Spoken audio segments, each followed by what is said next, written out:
Are you working on any scores right now? I bid on a score. I'm working on under a pen name for it. I'm writing a children's album for somebody, and I'm working on some sports music. You mean like music for sporting events? For NASCAR, yeah. Oh, okay. And I'm just a songwriter, you know, so anytime I can employ my skills as a songwriter, I'll do it. You know, it's not like, I'm not like a snob about it. Like, my work is not holy. It's to be used, you know, as a function.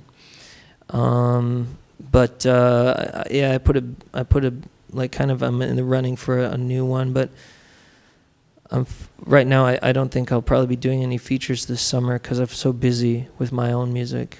So what are you doing with your own music right now, and any upcoming records or upcoming tours? Yeah, there's a lot of big stuff for the fall. My other band, Ruby Isle, just did a cover-to-cover dance version of Appetite for Destruction by the Guns N' Roses. And that was really, really weird. I think a lot of people are going to hate it. And people who hate Guns N' Roses are going to love it. And it was just a challenge for me to try and make a chocolate cake out of tuna salad. I'm going to be doing another really long performance song in the fall, which should be interesting. And I'm doing this new kind of Eno-esque performance as well in an art gallery in winter. And it's like a week-long performance in a wooden crate. So that should be interesting. I want to pick up on that. For people who don't know, you once performed for 25 hours straight, and then a few years later, you doubled that. You performed for over 50 hours. Yeah, and then we'll triple that this fall. So I've been like on a detox cleanse, and I've been running. Did 7 miles yesterday, and just trying to get my heart up so that I can, you know, not use any caffeine or any substances to stay awake, you know. How do you keep the stamina going? It's easy. It's just music and you know, just push yourself, you know. But for me, it's like the idea of taking a pop music and pushing it in a direction that it hasn't gone, you know. If people want to interpret it as a stunt or a gimmick, I mean, by now they should realize, especially after the third one, that it's more of a concept. It's like 900 pages of lyrics, and there'll be like 150 musicians over the course of 4 days, and with the wooden crate, it'll be different. It'll be ambient, and I mean, there's a lot of in history and experimental music. There's a John Cage piece right now that's going right now. It's 1,000 years long, and it's being performed. You know, it's a long song. You know, it's like a mountain, only a song. Like I sing about that in that song I grew up here is.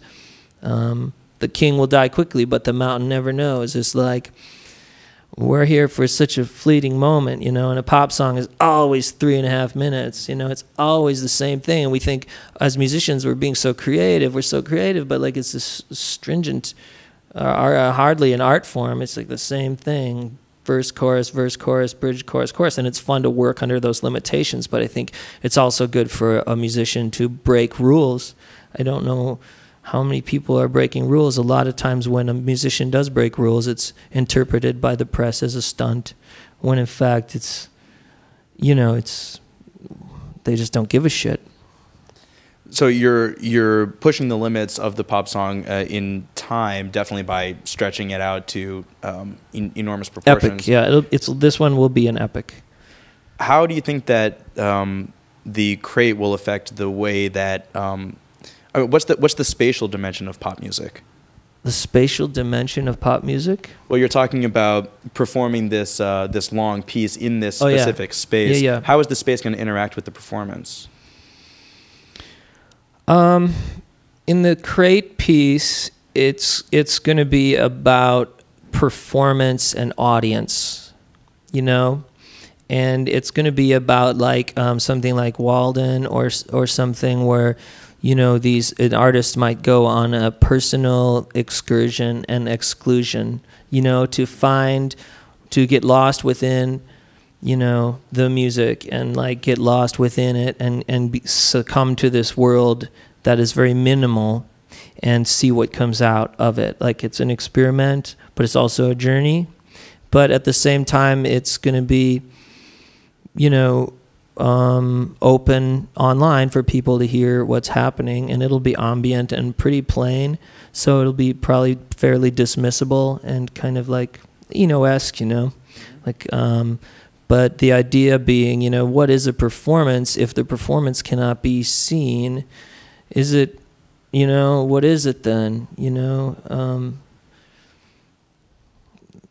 So it's more like, I guess with what I do, I think it's more, even if I do something stupid on stage, or I do something that people don't understand, I think personally, like as an artist, it's more important for me to raise a question and let someone else answer it than have to like state my point and then provide logical reasoning behind it. I don't really think that's the artist's position. I think our position is to get in society and kind of screw things up and let the people make sense of it, you know?